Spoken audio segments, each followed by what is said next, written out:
Hello, c'est H. Comment vas-tu aujourd'hui? Je te fais... Alors, j'avais commencé à faire une série. J'avais dit que j'allais faire une série sur l'approfondissement de ce jeu que j'adore, le Tarot del Fuego. J'avais fait il y a quelques mois déjà, ça commence à faire un moment. J'avais commencé avec les arcanes majeurs de ce superbe jeu, qui est un jeu de Riccardo Cavolo. Et là, on va attaquer du coup les suites des mineurs avec la suite des bâtons. Alors, j'avais commencé, il me semble, précédemment à faire un comparatif avec le Rider-Waite-Smith. Là, j'ai le Golden Tarot. On va continuer comme ça. Et je vais te parler de cette fameuse suite des bâtons que j'aime beaucoup. J'aime beaucoup la suite des bâtons parce que pour moi, c'est vraiment la suite qui représente les passions, la volonté, la détermination. Vraiment les grands projets, ce qui te prend au tripes, ce qui te permet d'aller aller de l'avant avec voilà, du sourire, de la joie en toutes circonstances, on essaye, même si il y a quelques cartes qui sont difficiles énergétiquement dans le tarot, parce que dans la suite des bâtons, on parle beaucoup d'énergie utilisée, cette propre énergie qu'on utilise pour aller de l'avant. J'ai remarqué qu'il y avait une majorité, alors c'est la suite des bâtons, hein, la majorité des cartes sont orange. Il y a toujours l'omniprésence du feu dans les cartes, il y a toujours l'omniprésence des étoiles filantes. Il me semble que c'est des étoiles filantes. Malheureusement, le livret est pas tip top. Il y a vraiment des explications très basiques sur le tarot. En plus, c'est un livret en plusieurs langues. Voilà, donc on est obligé de se livrer. Et c'est pas mal aussi de se livrer à soi-même pour interpréter les cartes. Donc, il y a une majorité de orange, à part la carte de l'As et la carte du 6 de bâton. Où la carte de l'As, il y a le bleu du cosmos, il y a l'immensité, il y a l'infini, le champ des possibles, là, avec cet espace ouvert, cet univers qui s'ouvre à nous, dans cette carte-là. Et qu'est-ce que je voulais te rajouter d'autre? Oui, alors, la carte, alors c'est pour ça que je voulais faire un comparatif avec le Rider-Waite-Smith, parce que vraiment, il n'y a pas grand-chose à voir, à part une ou deux cartes. Il n'y a pas grand-chose à voir avec le Rider-Waite-Smith. Vraiment, l'auteur a vraiment voulu donner sa vision qu'il a du monde à travers ses illustrations dans le tarot. Donc voilà, commençons. Donc voici l'As. Là, on n'a pas de main qui tient le bâton, comme dans le Rider-Waite-Smith. Là, on a l'univers qui s'ouvre à nous. Et là, tu vois, on a une alternance on est vraiment dans la réalité parce qu'on a une alternance de soleil, de nuages, de soleil caché derrière les nuages, etc. Ce qui montre vraiment que des fois, on a envie, mais l'énergie n'est pas toujours là. Même si on se pousse de l'avant, là, avec les étoiles filantes, il y a vraiment quelque chose d'aller de l'avant, d'aller explorer de nouvelles possibilités, de nouveaux potentiels. Et là, on est vraiment dans l'étincelle du feu, avec ce bâton qui a un œil. L'œil est toujours omniprésent sur les cartes de Riccardo Cavolo. Voilà, ça peut parler de passion, ça peut parler aussi d'énergie sexuelle, bien sûr, les bâtons. Là, ça me fait penser à un cycle, et il y a toujours le soleil dans ce cycle-là. Il y a le chiffre 1, j'imagine, pour... Est-ce qu'il y a les chiffres dans les autres cartes? Oui. Voilà, c'est le chiffre de l'As, un ciel étoilé. Voilà, plein d'étoiles, plein de possibilités. C'est l'infini des possibilités. C'est le cosmos, c'est l'immensité des possibilités. Voilà. Pour le dos des bâtons, là, on a 2 sœurs siamoises. Tu vois, elles sont... Désolée pour mes mains. Je me suis brûlée. Là, ça commence à cicatriser, mais c'est pas joli, joli. Oui, donc on a des sœurs siamoises, là, qui regardent toutes les deux un bâton. Donc, en fait, enfin, 2 bâtons. Elles ont chacune leur passion, elles ont chacune leur envie. Et ce sont alors, ça montre vraiment le fait qu'on peut avoir des envies profondes et c'est difficile pour elles de se couper en deux, du coup. Il y a une décision à prendre, très importante, des plans à faire, à mettre en place, très important. Là, on a, dans le Rider-Waite Smith, on a la personne qui est en train d'échafauder un plan. Voilà, elles ont un plan à mettre en place, mais elles peuvent pas se séparer, en fait, ces sœurs siamoises. Elles seront obligées de faire un plan où toutes les deux, elles s'y accorderont. Elles s'y accorderont. C'est français ce que je dis? Ouais. Elles s'y accorderont. C'est un plan pour toutes les deux, mais c'est vraiment des choix, du coup, très cruciaux et très importants pour la suite. Des plans très cruciaux et très importants pour la suite des événements. Ensuite, nous avons le 3 de bâton. Alors, le 3 de bâton, on a un monsieur avec 2 jambes de bois. Il a une troisième, il a une béquille en bois également. Je me mets à la place de ce monsieur-là qui a des jambes de bois. Ça peut être très, très lourd. Mais il s'en fout, en fait, malgré le fait qu'il ait ses jambes en bois et qu'il doit s'appuyer sur un autre morceau de bois pour avancer. C'est vraiment un obstacle pour lui. C'est vraiment un effort à fournir, mais il le fait quand même. Il le fait, il s'éloigne. Il y a tout le feu derrière lui. Il y a les étoiles filantes. Il est vraiment déterminé à y aller, à aller de l'avant malgré son handicap. Malgré ses difficultés, il y a vraiment de la détermination. Là, on voit des fleurs qui sont épanouies. Il a 4 yeux, donc il a une grande vision, comme on a vu les 4 yeux pour chacune des filles. Là, elle a une grande vision des choses, on a une grande perspective sur les choses. Il sait ce qu'il veut, il sait où il va, il est déterminé. Il est déterminé à se présenter au monde et aller vers le monde. Là, c'est sa maison, j'imagine, il s'en éloigne. Qu'est-ce que je voulais dire? Ouais, la pomme. La pomme, symboliquement, peut représenter le monde. Il est placé sur son plexus solaire, là. Et ça peut être aussi symbole de victoire. La pomme aussi, c'est le symbole pour les empereurs et les rois. Dans les vieilles imageries, on voit l'empereur ou les rois tenir des pommes dans les mains. Ça veut dire en fait qu'ils tiennent le monde dans la main. La pomme représente le monde en fait. Aussi, la pomme, ça peut être symbole de désir et de tentation. Donc là, on a vraiment une envie, un désir d'aller de l'avant. Et malgré, comme j'ai dit, son handicap, d'aller de l'avant. Donc son projet, c'est d'y aller, d'aller découvrir le monde. Et il y va, quoi. Il est déterminé. Le 4 de bâton. Le 4 de bâton, là, représente vraiment un foyer. Donc là, on a un château. Mais là, dans le tarot del Fuego, le 4 de bâton représente un foyer. Donc, on a vraiment des fleurs qui s'épanouissent de ce feu. On a de la joie, de l'épanouissement. On a de la sécurité aussi avec le feu qui réchauffe. Généralement, le feu, on les allume dans des moments de fête.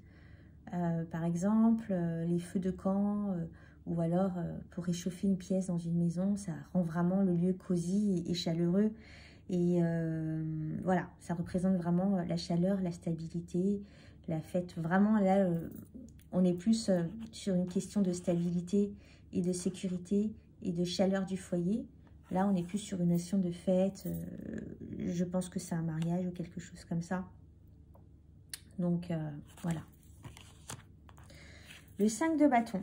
Alors, dans le 5 de bâton, dans le Rider-Waite-Smith, on a 5 personnes qui se battent. Enfin, on a l'impression que elles se battent pas vraiment. Hein. C'est plus 5 personnes différentes. On dirait plus qu'elles font une chorégraphie autour du bâton. On a une notion de bataille, mais voilà.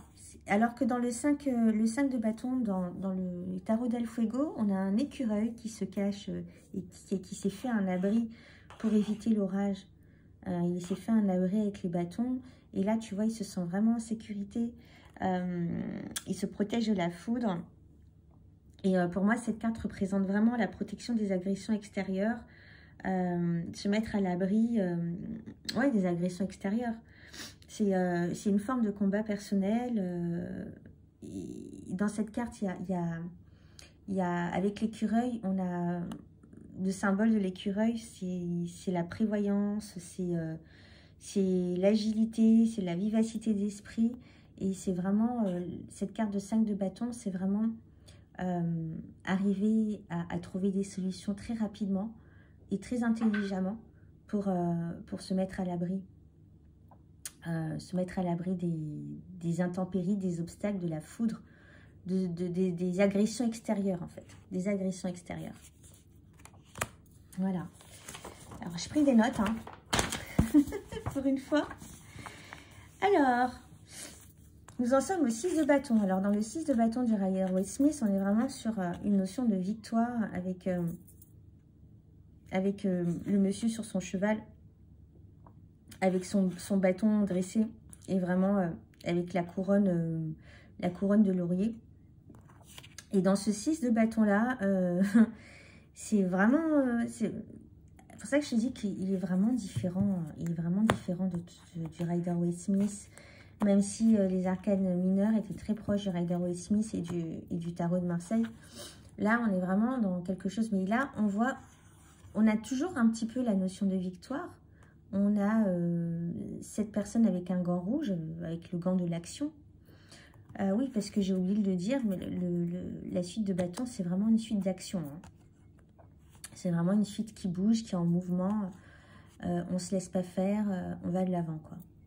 Donc le gant rouge, ça montre vraiment l'action, la combativité. Et cette personne a réussi à comment dire, à coincer des bâtons dans les bouches des monstres. Et du coup, les mecs qui sont coincés, ils peuvent plus trop attaquer. En tout cas, ils peuvent plus utiliser leurs dents.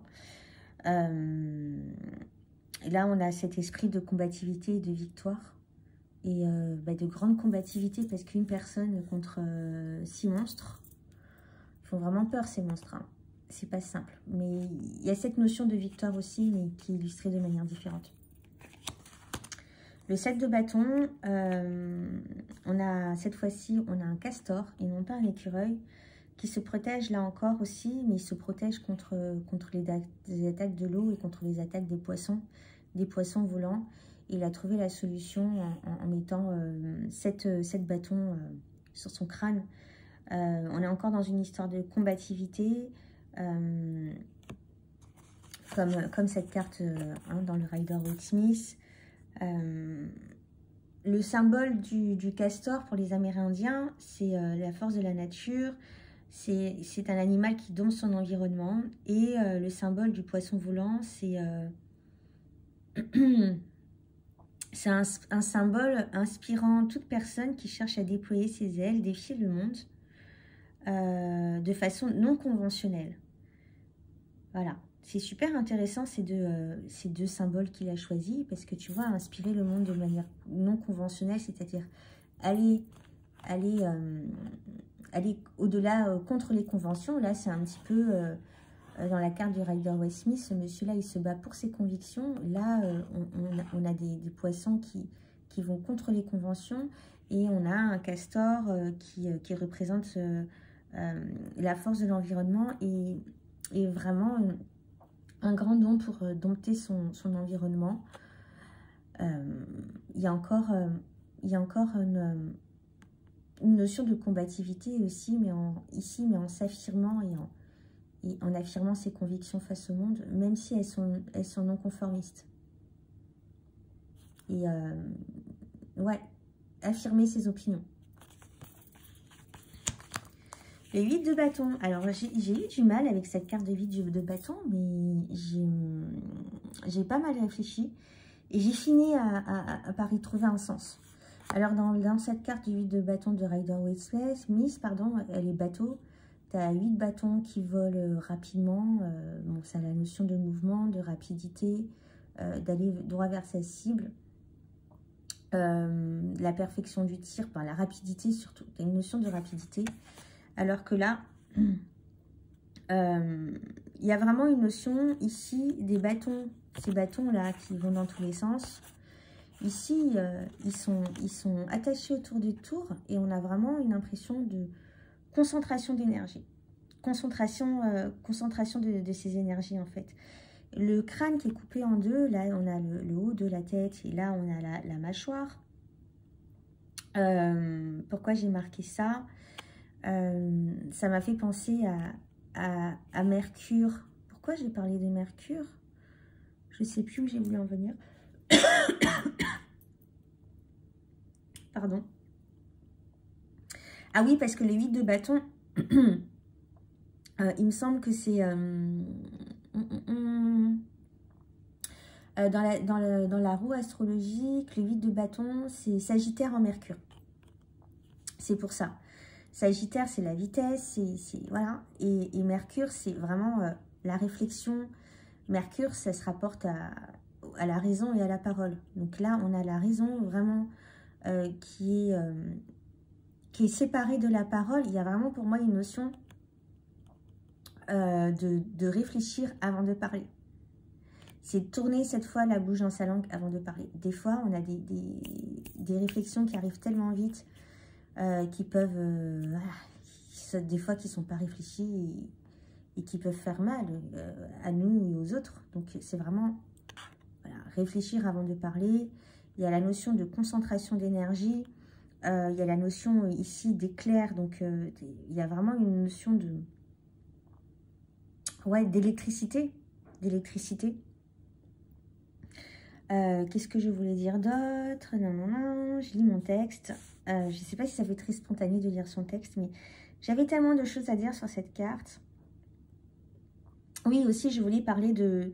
on parle aussi beaucoup de restrictions dans cette carte ici. Maîtriser ses impulsions en cas d'attaque, maîtriser sa parole, maîtriser sa pensée, réfléchir avant d'agir.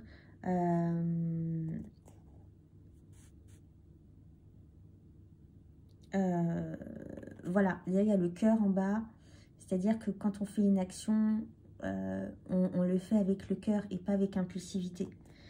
Pas avec impulsivité. Voilà. Et voilà, donc je parlais de ces éclairs qui descendent du ciel, l'énergie, l'électricité. Elle est très intéressante, hein, cette carte du 8 de bâton. Le 9 de bâton, cette carte aussi, elle est assez complexe. Mais voilà comment je l'ai analysée. Alors, on connaît la carte du Rider-Waite-Smith. Il est vraiment au bout de son combat. Il est blessé. Il sait pas trop comment faire, mais il tient le combat jusqu'au bout. Ça commence à devenir compliqué. Et là, on a un bonhomme avec deux têtes. Une tête qui regarde vers l'avant, vers le verre d'eau. Une tête qui regarde vers l'arrière. Et là, on a vraiment... pour moi, c'est la notion du dieu Janus. Le dieu Janus qui a deux visages. Alors, c'est un dieu, c'est les dieux des commencements et des fins. C'est intéressant, hein, du passage et des portes. Il est tourné en même temps vers le passé et en même temps vers l'avenir. Donc voilà, il continue à avancer sans regret. Et il regarde deux points opposés. Alors, là, on voit que ce Janus-là, c'est le personnage du fou. Et le fou représente symboliquement la folie qui permet de regarder à nouveau, j'arrive même plus à relire, pour recréer les choses dès le début. Ça me fait penser, alors, je vais essayer d'être simple et concise dans ce que je dis. Je dis n'importe quoi. En fait, le fou, symboliquement, c'est quelqu'un qui voit vers le nouveau, qui n'a aucun regret, vers le passé et qui... Voilà, lui, c'est une fuite vers l'avant, une fuite de l'avenir. Bah, c'est le mat, hein, c'est le mat, le fou, la carte numéro 0 du tarot. On a ces petits grelots-là qui sont mis en avant, ça représente la joie. Voilà, donc en fait, c'est un personnage qui monte une échelle, qui doit éteindre le feu autour de lui, qui tournait en même temps vers le passé, et son passé est censé lui servir d'expérience pour aller vers l'avant, pour construire son futur. Et là, il doit prendre le verre d'eau pour éteindre le feu.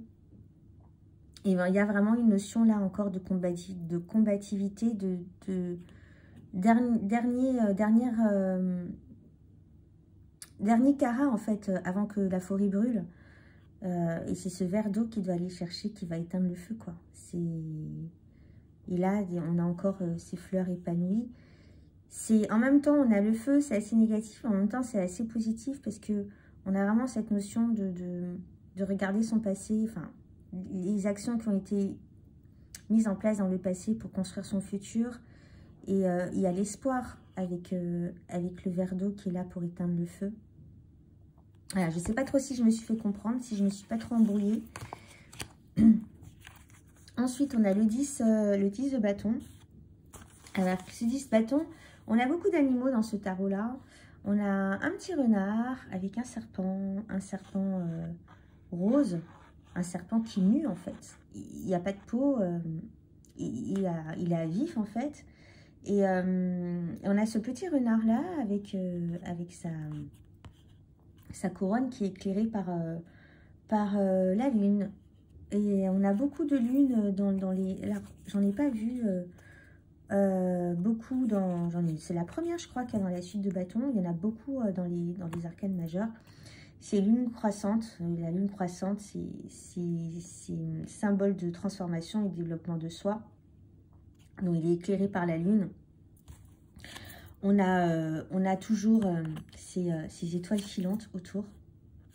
Toujours, hein. Dans la suite de bâton, les étoiles filantes sont omniprésentes.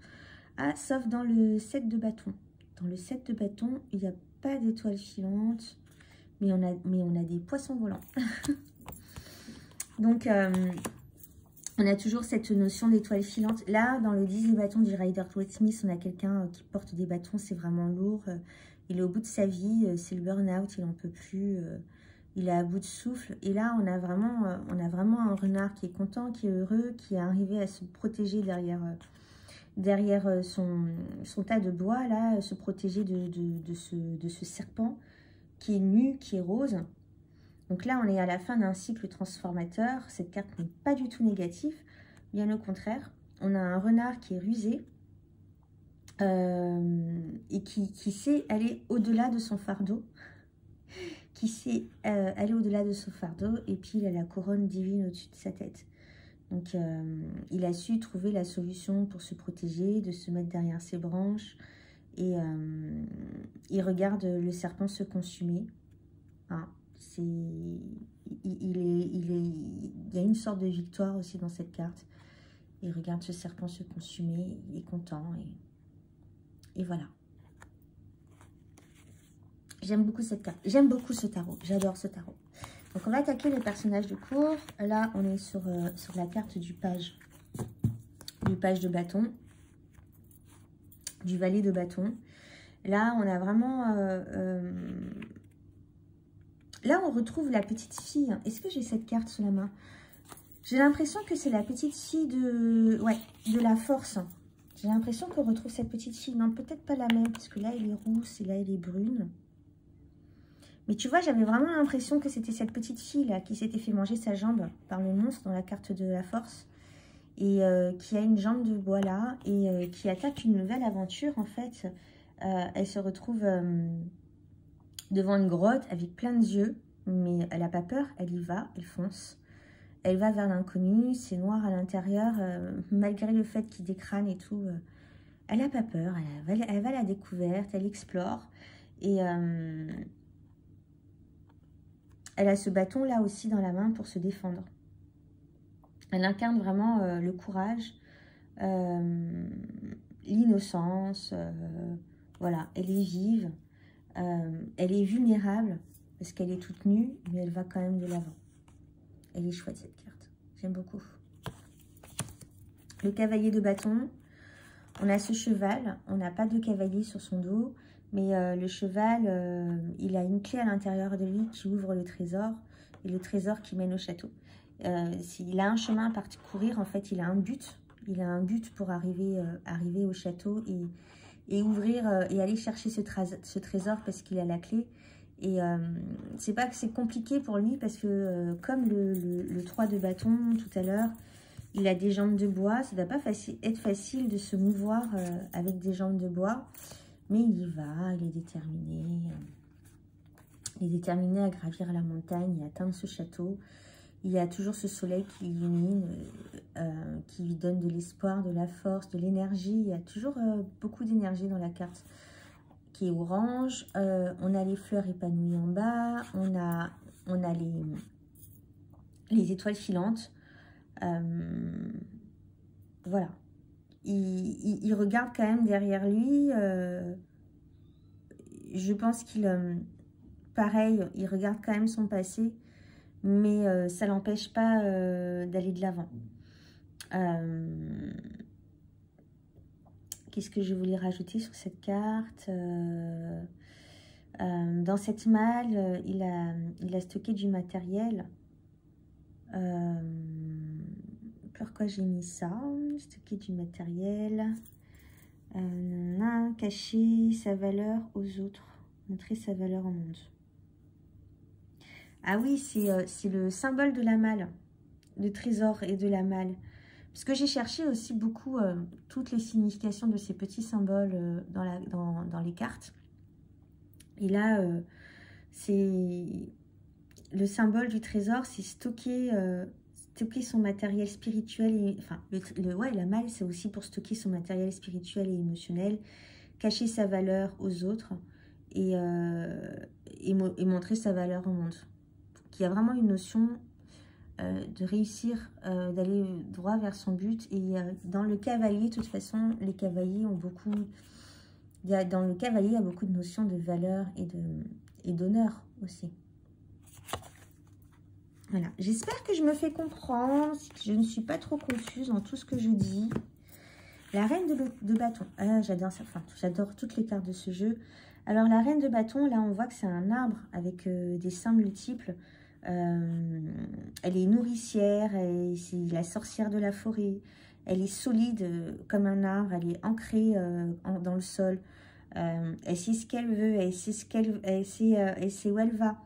Ça a l'air d'être aussi un arbre centenaire, tu vois. Ça veut dire qu'elle a des connaissances profondes. Et en même temps, elle est super sexy avec ses seins. Ça me fait penser à l'arbre dans Avatar. Je sais pas pourquoi. Il y a plein d'œil, l'intuition. Il y a vraiment cette notion de solidité, cette notion de sagesse dans cet arbre centenaire. Et beaucoup d'intuition aussi, nourricière. Bah, il y a le feu derrière, il y a le feu de la détermination. Elle est robuste, elle est forte, comme un tronc. Voilà. Et enfin, on arrive à la carte du roi de bâton. Le roi de bâton, il a une couronne de laurier. Ça ressemble à du laurier. Ça me fait penser à du laurier. Il a des ailes, il a 2 soleils au-dessus de lui, double victoire, double sagesse, double sagesse spirituelle. Il a plein d'yeux sur sa barbe. Sa barbe me fait penser à la sagesse, les vieux bonhommes qui, dans les films, plein de sagesse, les sorciers, etc. Ils ont toujours des grandes barbes blanches.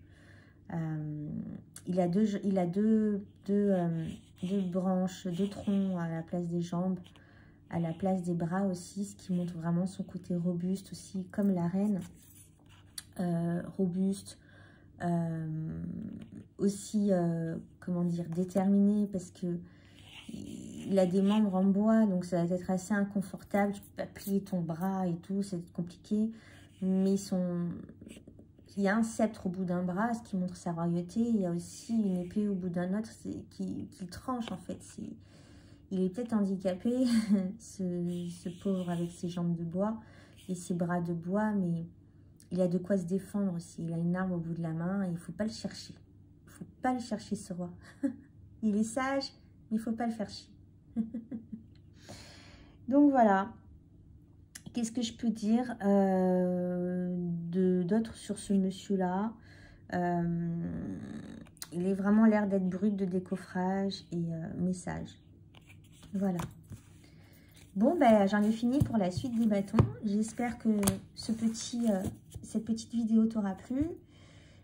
Je suis désolée si je bute sur mes mots et tout, encore une fois. Mais j'ai pas envie de la retourner. Je vais la poster comme ça. Et puis, j'espère pouvoir faire la suite.